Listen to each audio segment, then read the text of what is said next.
One thing I feel like I don't see people talk about online when it comes to fertility and like IVF and embryos is just because you make an embryo, like, doesn't mean that it will work. Obviously, we know this.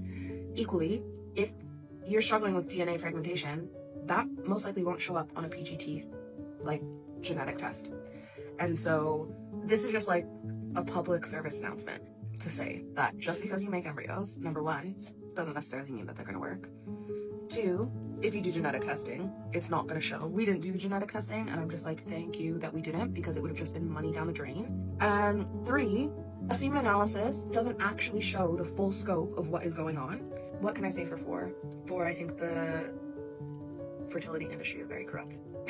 Because, I'm sitting here and I'm like, the fact that we've seen so many different gynecologists at this point, and it's been conflicting information every single time, but then yet they've always looked at me. But yet, infertility, cases with people who are infertile, I think it's either 40 or 50% of the cases are going to be male factor, but yet, like, no one is looking at the man. Like, it is crazy. And I'm not even saying this from like ooh, we've wasted so much time perspective. Like, these videos have been very delayed, and you guys, we did our egg retrieval that worked in February 2023. We only found out about my husband's DNA fragmentation in December of 2024. We are now only starting to sort out the fragmentation this is right now, February 2025. He's probably gonna go for the procedure March 2025. If it doesn't rectify things enough, a new round of IVF, amazing. That by the time I'm at the potential of getting pregnant, we're talking probably closer to 2026. That is crazy, right? But I'm not even talking about that. Like, that's not even why I'm bringing all of this up. Do you know how much guilt my husband has? Do you know how much, like, this is crushing him?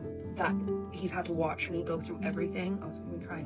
Like, honestly, this has been so hard on my body, and it didn't need to happen. Like, and that's where I say I think the fertility industry is pretty corrupt if they don't ethically look at the man as much as they look at the woman. Because I don't think it's my clinic, because as I said, I've seen so many different doctors. I've seen people here in the UK, I've seen people in Canada, I've seen people in Prague. I've been at a surgery in Prague where they also do, well, like a surgeon's.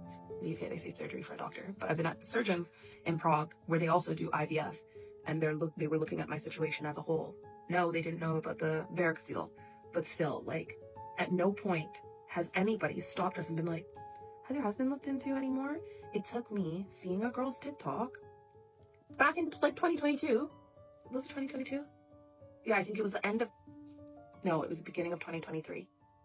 And it just stuck with me. And after we did our egg retrieval and we got 6 embryos, everyone was over the moon. And I was like, something isn't sitting right with me. And I feel like that's another thing on this journey, is that, like, if you have intuition about something, go with it. Because this is crazy.